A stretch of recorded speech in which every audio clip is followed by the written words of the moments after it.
श्रावण मासारंभ झाला की आपल्या मराठी घरात सण उत्सवाची लगबग सुरू होते. देवाचा नैवेद्य आणि आपल्या संस्कृतीची गोड परंपरा. आणि या गोड परंपरेत शिरा तर हवाच.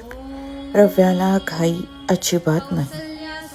कढईत अमूल बटर आणि बारीक रवा मंद आचेवर हळूहळू परतून घ्या. रंग सुंदर सोनेरी आणि खमंग सुगंध आला की त्यात ड्रायफ्रुट्स घालून थोडे भाजून घेऊया.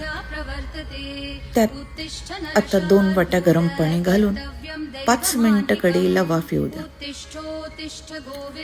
रवा छान फुलला की आता साखरेची तर एंट्री व्हायलाच हवी ना.